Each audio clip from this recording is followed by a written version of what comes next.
A new safe parking site is open in Vista. Joining me to talk about this is the mayor of Vista, Mr. John Franklin. Mayor Franklin, how you doing, sir? Doing good. Thanks for having me, Paul. Did you survive the big blow? We did. We missed the worst of it here in Vista, thank goodness. All right, so it leads you then to just the next item on your plate, right? Is this safe parking program? Yeah, this is something we've been working on for about 6 months now. And a lot of the residents in our city have concerns about it. And so I appreciate the opportunity to talk about it. I had concerns about the program, too, and the potential for negative impact on the community.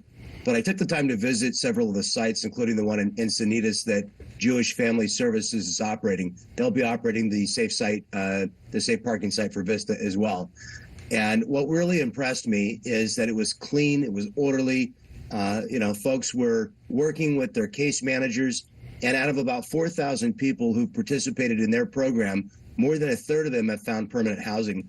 And that's really the key, Paul, is that in many of our shelters, we're not finding numbers that are nearly as successful as that. It doesn't sound great, 1/3, but it's actually, multiples of what we're achieving in the shelters. So positive outcomes. And then the other thing that's really important, Paul, is people expect us to clean up the encampments. They expect us to clean up what have become illegal camp-in car or RV camping sites. And unfortunately, it's been a problem everywhere, including Vista. But I want folks to know that my commitment is that we're going to clean up the illegal encampments and we're going to clean up the illegal sites where people have been parking. We're not going to tolerate illegal camping in our parks or at our senior center. And so we're offering the services to those who will accept them, but those who will not accept our help, we're going to enforce our laws.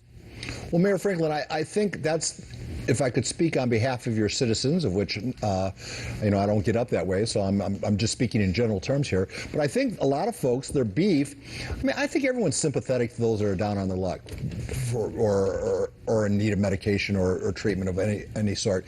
But I think it's the debris field that is left behind in front of stores, in parks, near schools. Man, it's just, it's ghastly.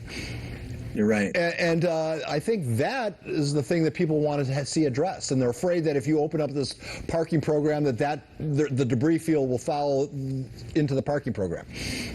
Yeah, and I appreciate that question and concern, because this program requires a reservation in advance.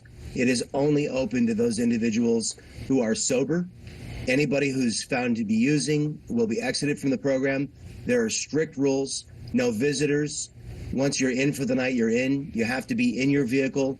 And only individuals who are actively pursuing housing with their on-site case manager are going to be allowed to stay in the program.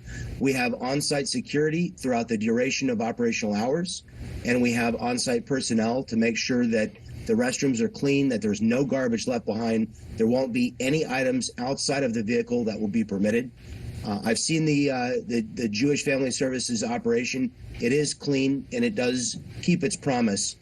This is a program that I truly believe that if people come by, it's at City Hall. If they come by and they take a look, that they will be proud of the way we're operating it. If they're not, my commitment is that we will reevaluate and we will recalibrate. And we're looking forward to reviewing this program frequently to make sure that we're keeping our promise. Paul, I think what's so important is there's a huge portion of the general public that wants to make sure, and I'm one of them, that we're doing the right thing to help people who want and need a hand up.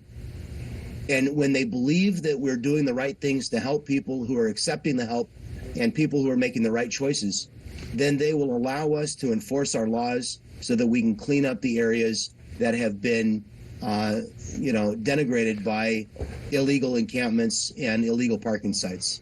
Well, another concern, just from my anecdotal here, but just from what I see, is you have these people are vulnerable. They're down on their luck, and like you said, looking for a hand up. But it's that criminal element of the homeless population that's preying on these people. Yes. I mean, you congregate them in one area, they're easy prey for that criminal element. How do you keep those two factions separate? So we have on-site security. No visitors are allowed. Everyone in the program is required to be criminal background checked, and we don't allow any sex offenders. So this program is really, Paul, let me tell you, this program is really open to women and children.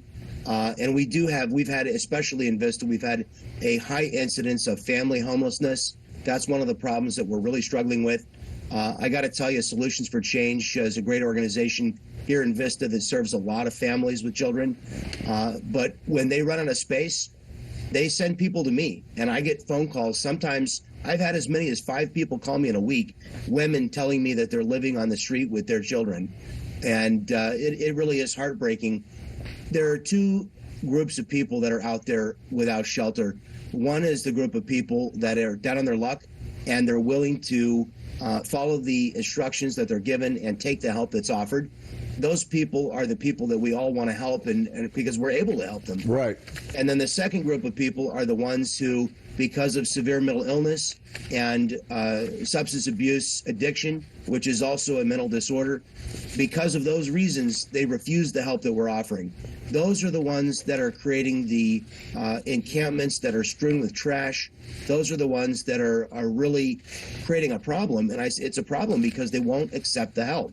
You know, I read 2 op-eds in the Union Tribune this morning that attempted to tell the stories of people living in Balboa Park. And, you know, I've spent a lot of time myself visiting with people in the encampments to try and learn what the drivers are for each individual and what's caused them to be homeless. And I can tell you, for the majority of people, it is mental illness and substance addiction. Right. But for those individuals who just are having a rough go of luck, those are the people that we can help. We can put them back on their feet. We can get them in housing, and it feels really good to be able to do that. And if we could separate those factions, we can help them even in a bigger way. Mr. Franklin, we have to call it a conversation. I wish you a safe, dry day, okay? Appreciate it.